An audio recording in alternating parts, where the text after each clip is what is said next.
कीर्ति जी, एक दिन पहले की बात है, ममता बनर्जी मुख्यमंत्री बंगाल ने कहा कि वाम और राम एक साथ आ गए हैं, ये हिंसा कर रहे हैं। आपको लगता है ऐसा किसी और धर्म के भगवान के बारे में कोई नेता इस देश का बोल सकता है?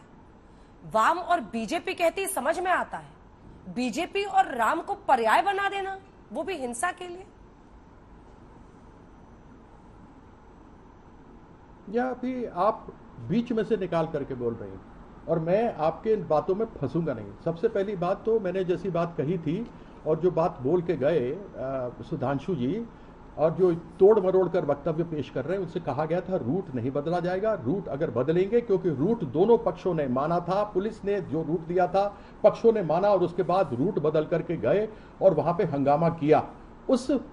उस परिप्रेक्ष्य में उन्होंने उस बात की कही थी। मैं इनसे पूछना चाहता हूँ, अरे बिल्किस बानो बेचारी 12-13 साल की थी, उसका रेप हो गया था और जिन लोगों ने रेप किया था उनको बाहर निकाल दिया गया था और बाहर निकाल करके मालाएं पहनाई गई थी। आप में से कोई गया था उसके लिए बात करने के लिए? जरा आप बताएंगे इस बात को। आपने तो बातें वो सुना दी जो आज से 10 साल, 15 साल, 20 साल, 50 साल पहले की थी, आज़ादी के आसपास की थी।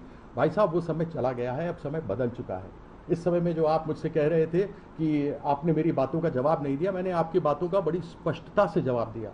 आपने 30% का इल्जाम हमारे ऊपर लगाया, उसके बावजूद आपको वहां पे हिंदुओं ने हराया।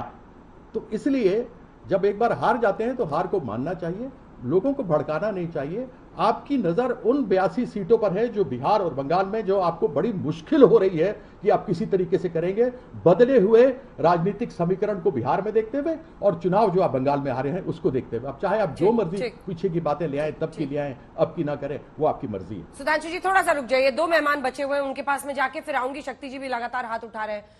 अजय आलोक जी, 82 for 24, 82 सीटें बिहार की और पश्चिम बंगाल की, उस पर 24 के लिए बीजेपी की नजर है। तो या कीर्ति जी बता दें कि कांग्रेस से गठबंधन हो गया, महागठबंधन हो गया पश्चिम बंगाल में, या कहीं अभी हाल फिलहाल में जो विधानसभा की सीट हारी थी कांग्रेस के हाथों, कहीं उसका शोक तो नहीं है कि खुलेआम मुसलमानों की पैरवी हो रही है, जैसा कि पिछले 3 दिन से विश्लेषण हो भी रहा था, क्योंकि बंगाल में तो कोई गठबंधन है नहीं। अंजना जी देखिए, राजनीतिक दल अपने अपने विचार से तर्क और विमर्श करते रहेंगे। मैं आज तक की एक रिपोर्ट दिखाता हूं और एक बात बता दूं, यहाँ पे बैठे हुए सब लोग मानेंगे कि पूरे विश्व में 35% देशों में अल्पसंख्यक और बहुसंख्यकों में हमेशा टकराव होते रहते हैं, कोई नई बात नहीं। नई बात हिंदुस्तान में ये हो जाती है कि हिंदुस्तान में ही बहुसंख्यक मार खाता है और हिंदुस्तान में ही बहुसंख्यक का घर जलाया जाता है। ऐसी तस्दीक मैं नहीं कर रहा हूँ, इसकी तस्दीक श्वेता जी कर रही हैं, जो आज तक की रिपोर्ट है बिहार शरीफ से लाइव। ये आप सुनिए क्या बोल रही है।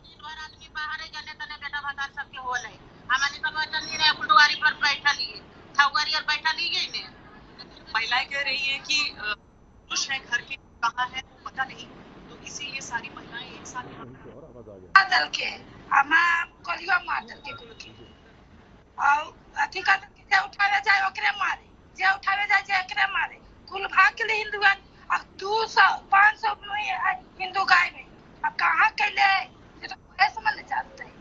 हमारे इसके बेटा बता रहा है घर में कहाँ के ले हमने बेटा नहीं था 500 हिंदू गायब है। ये हिंदुस्तान में ही होता है ना, हम लोग हिंदुस्तान में ही रह रहे हैं। कहीं भी दंगा हो तो इसकी जिम्मेदारी वहां के सरकार की है, इससे आप पीछे हट नहीं सकते। एक्शन डिलेड हो वो भी आपकी जिम्मेदारी है। बीजेपी वाले करवा रहे हैं, अगर ये अंदेशा था तो पहले से फुल प्रूफ सिक्योरिटी करना किसकी जिम्मेदारी थी? रूट अगर बदल दिया रामनवमी के प्रोसेशन ने तो साथ चल रहे पुलिस बल क्या कर रहे थे? कैसे बदलने दिया रूट? ये तमाम सवाल हैं अपने अपने जगह पर, लेकिन सच्चाई यही है कि तुष्टीकरण हो रहा है। लेकिन अगर मुस्लिम तुष्टीकरण होगा तो जैसे भी बोला शक्ति जी ने, काउंटर रिएक्शन भी होगा। अगर इसी हालत में देश को चलना है, इसी हालत में देश चलेगा 30% और 70% से, तब तो हो लिया काम। ठीक है, एक बार AIMIM से भी एक प्रतिक्रिया ले लेती हूं, उसके बाद आप लोग अपना अपना जवाब दीजिएगा। आपकी पूरी पार्टी को पवन राव अंबेडकर जी, नीतीश कुमार ने कहा कि कौन सी पार्टी है, तो बीजेपी का एजेंट है और आप और बीजेपी मिलके इधर उधर कर रहे हैं। मतलब वो वैसी जी और बीजेपी इधर उधर कर रही है बिहार। बहुत बहुत शुक्रिया अंजना जी। भाजपा की गोद में पलने वाले, उनके साथ गलबैयां करने वाले, सरकार चलाने वाले आज ये गैर जिम्मेदाराना बयान दे रहे हैं भारतीय जनता पार्टी और जेडीयू के बीच में क्या संबंध रहे हैं देश दुनिया सब जानती है। तो हमें बी टीम कहिए सी टीम कहिए कोई फर्क नहीं पड़ता है। हमें दर्द है कि इन राज्य सरकारों न बिहार हो या पश्चिम बंगाल है, इन राज्य सरकारों की जो है गैर जिम्मेदाराना हरकत की वजह से वहां का जो आम जनमानस है वो त्राहिमाम कर रहा है, वो परेशान है। और सबसे हास्यास्पद बात है, असंवेदनशीलता देखिए बिहार के मुख्यमंत्री साहब के चेहरे पर, मुस्कुरा रहे हैं। सासाराम की घटना, नालंदा की घटना, बिहार शरीफ की घटना को लेकर के वो उन्हें लग रहा कि ये छोटी मोटी घटना है। हम लोग मांग करते हैं कि उन्हें इस्तीफा देना चाहिए अपने पद से। इस गैर जिम्मेदाराना हरकत के लिए वहां की शासन प्रशासन जिम्मेदार है। और सबसे बड़ी बात है, वहां के प्रशासन ने बजरंग दल, विश्व हिंदू परिषद, हिंदू सेना, हिंदू महासभा को परमिशन दिया और खुले आम हथियार लहराने का काम किया और पुलिस प्रशासन ने कहीं नहीं रोका है। और अंजना जी, सबसे बड़ी बात यह है कि अभी वोट की बात चल रही है, पॉलिटिक्स की बात चल रही है। ये वोट और पॉलिटिक्स की बात नहीं है, ये एक विचारधारा के वर्चस्व को स्थापित करने की लड़ाई है। और ये कौन सी विचारधारा है? ये वो विचारधारा है जिस पर चल करके सुधांशु साहब आगे आते हैं। सुधांशु साहब 1925 की बात को भूल जाते हैं। 1925 के बाद से इस देश में हिंदू और मुस्लिम के नाम पर नफरत फैलाई गई।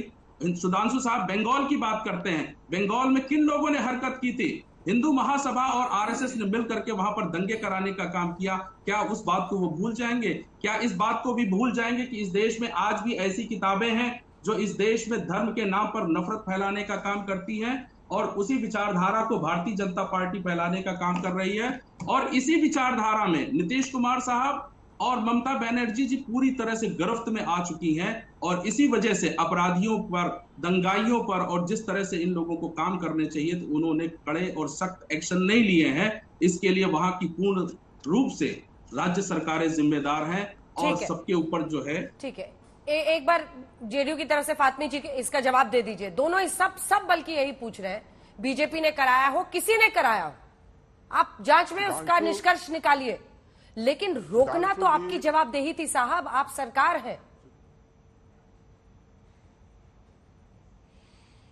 जी बिल्कुल, और बिल्कुल जो आप कह रही हैं वैसा ही होगा।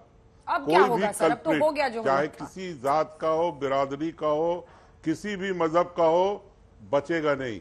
लेकिन सुधांशु जी को एक चीज बता देना चाहता हूं।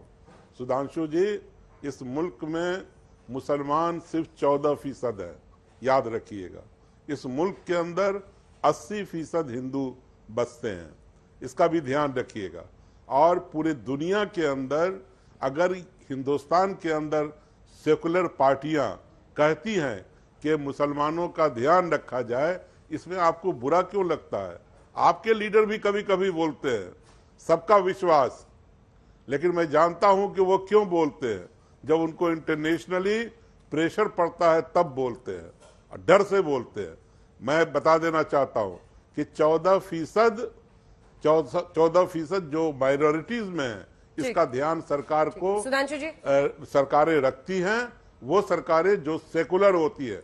और आप, ठीक है, शक्ति यादव जी, आप भी एक छोटा सा कमेंट कर लीजिए, फिर एक साथ सुधांशु जी जवाब देंगे। आपकी बुनियादी, ठीक है, शक्ति जी छोटा सा। अंजना जी मैं तो सुन रहा था, तो सुधांशु भाई ने एक बात कही कि कभी मुहर्रम पर कभी इस देश में नहीं चला पत्थर। ये पार्ट ऑफ द गवर्नमेंट की भूमिका में बिहार में थे, औरंगाबाद में चला था। मैं इनको तारीख भी बता दूं, ज्यादा दिन घटना नहीं, 19 की घटना है। पूरा है तोबा मचा था। देखिए, एक व्यक्ति बैठा है, एक व्यक्ति को खुला सड़क की तरफ पूरे देश में घूम करके आग लगाने की छूट दे दी गई है।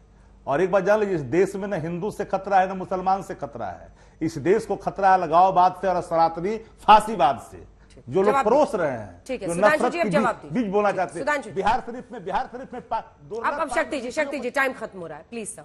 हाँ, सुधांशु जी बस एक लाइन देखिए, हाशमी जी के मुंह से तो आखिर में बात निकल गई कि ये जब इंटरनेशनल प्रेशर पड़ता है तब सेकुलर चले गए ना सरहद के बाहर। और मैं शक्ति यादव जी को कह देना चाहता हूं विनम्रता, सिर्फ एक फैक्ट आपने, हाशमी जी ने बोला 14% मुसलमान है और 79.5% मुस्लिम है, हिंदू है। ये बताइए आजादी के समय कितना था? 86% हिंदू और 9% ही है। भारत के 9 राज्य हिंदू माइनॉरिटी हो गए, एक राज्य बताइए जहां माइनॉरिटी कम हुआ हो। पूछता हूं चुनौती से, जितने लोग बैठे बताइए रिसर्च करके, भारत का एक राज्य बताइए जहां माइनॉरिटी का परसेंटेज कम हुआ हो। 9 राज्य ऐसे हैं जहां इतना बढ़ गया माइनॉरिटी का परसेंटेज कि हिंदू माइनॉरिटी में आ गया। एक दर्जन जिले बता सकता हूं जहां मेजॉरिटी में आ गए।